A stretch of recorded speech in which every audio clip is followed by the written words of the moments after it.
एक पदी का बहुपदी से गुणा। ये कौन से कितने पद है ये? बोलो बोलो, कितने पद है?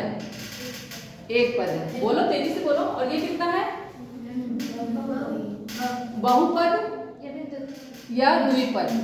एक पद ये और एक पद ये। तो एक पदी का द्विपदी से गुणा, या एक पदी का, इसके अंदर द्विपद नहीं हो सकते, तीन पद भी हो सकते, चाहे जितना हम उसको गुणा कर सकते हैं। इसका मतलब ये हुआ कि जो ब्रैकेट के अंदर की जितनी भी चीजें हैं उनका गुणा किससे हो जाएगा? 5y से। ठीक है, तो इसको हम पहले करते हैं पंक्ति विधि से। कौन सी विधि से? दो विधियां होती है, एक पंक्ति विधि होती है और एक स्तंभ विधि होती है। स्तंभ वाला हम लोग करते हैं किसमें? बीज अंगगणित में करते हैं ना। स्तंभ वाला करते हैं कि नहीं? जैसे 3 गुणे 5 है, ये पंक्ति विधि है, 15 आया, है ना। अब 3 में 5 का गुणा करना है, ये कौन सी विधि है? ये भी 15 आया। आया तो ये भी 15, ये भी 15। उत्तर तो सेम आएगा, लेकिन इसका करने का तरीका अलग है। इसको हमने बगल बगल लिखा, तो ये पंक्ति के रूप में, मतलब एक लाइन के रूप में जा रही है, इसलिए पंक्ति विधि हो जाती है। इसको ऊपर नीचे लिखा स्तंभ विधि, मतलब सीधे। खंबा क्या होता है? स्तंभ क्या होता है? ऊपर नीचे होता है ना, तो ये स्तंभ विधि हो गई। ठीक है, तो हम इसको पहले पंक्ति विधि से करते हैं। पंक्ति विधि से करेंगे, स्तंभ विधि अभी नहीं करेंगे। पंक्ति विधि में क्या करेंगे? 5y का किससे गुणा होगा? पहले 3x² से गुणा होगा। ठीक है, और ये भी माइनस का चिन्ह है कि नहीं? माइनस का चिन्ह, तो द्विपद है इसीलिए तो अंदर प्लस या माइनस हो सकता है। तो इसके अंदर माइनस 5y का गुणा फिर से कितने से हो जाएगा? 2z से। समझ में आया? इस 5y का इससे गुणा हुआ, ये लिख दिया। इस 5y का इससे गुणा हुआ, ये लिख दिया। और ये माइनस तो है ही है। अब ये हमारा ब्रैकेट हट गया कि नहीं? अब क्या करेंगे? संख्या संख्या में गुणा कर लेंगे। 5 के 15 और ये x² है ही है, x²y। इसका उत्तर आ गया इतने का। आया कि नहीं आया? हाँ। और इसका कितना आया? 5y में 2z का गुणा करेंगे तो 5 का 2 से गुणा करेंगे, कितना आया? 10yz आया। आ गया कि नहीं आ गया? तो इसको हम क्या करेंगे? x² तो कुछ है ही नहीं है, तो x, अगर ये समान पद नहीं है, देखो ये y है, ये y है, इसके साथ y का हो सकता है, लेकिन x² तो इसमें है ही नहीं है, तो हम इसको x² ऐसे ही लिख लेंगे। लेकिन पहले संख्या संख्या का गुणा, संख्या गुणा नहीं होगा। क्यों नहीं होगा? क्योंकि बीच में माइनस का चिन्ह लगा हुआ है। गुणा होता है तो केवल गुणा का चिन्ह, इसमें माइनस लगा, तो ये 15x² आएगा इसका, और इसका -10yz इसका उत्तर आएगा। ठीक है, ये गुणा होता है तो ये y और y का गुणा हो जाता, y² हो जाता। ये गुणा तो है नहीं, द्विपदी है, तो इसका मतलब ये हुआ खाली 5y से इसमें गुणा हो जाएगा और इसी 5y से इसमें गुणा हो जाएगा।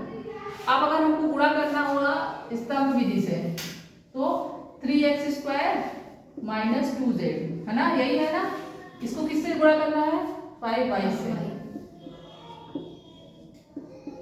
अब 5 के आई 15, x² तो कुछ है ही नहीं, तो x² y हो गया कि नहीं हो गया?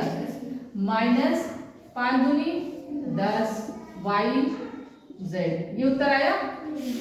ये स्तंभ विधि से भी यही उत्तर आया, और यही उत्तर तुम्हारा पंक्ति विधि से भी आया। तो दोनों का उत्तर सेम आएगा, तुम्हारी जो सुविधा रहे तुम उसके हिसाब से सवाल करो।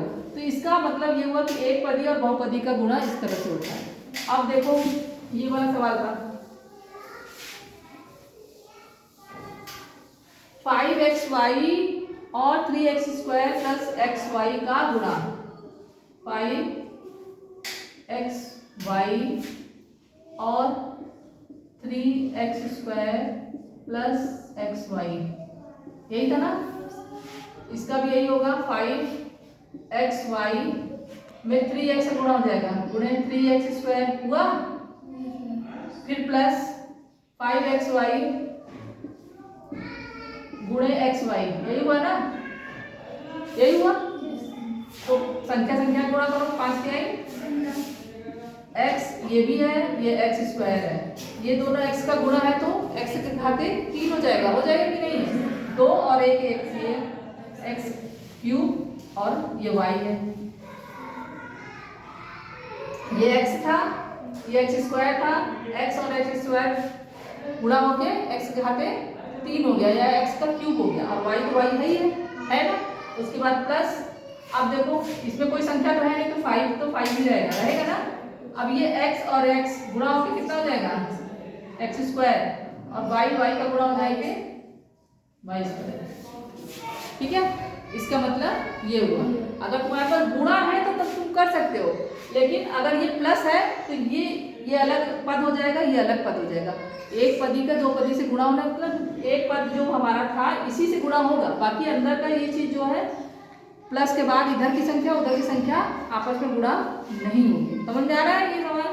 अब इसको इसका भी विधि से भी कर सकते हो, 5xy और 3x स्क्वायर प्लस xy है ना। पहले 3x से गुणा करते हैं पूरे में, 3 बचे 15, x स्क्वायर था x क्यूब हो गया, हुआ y हो गया, हुआ। अब x y से गुणा करते हैं तो 5 का 5 x स्क्वायर y, यही उत्तर आया ना, y के स्क्वायर सॉरी। ठीक है, क्योंकि यहाँ पर y 2 है, ये भी y है ये भी y है, x भी 2 है y भी 2। ठीक है, तो यही उत्तर स्तंभ विधि से करोगे तो भी और उसमें करोगे तो भी।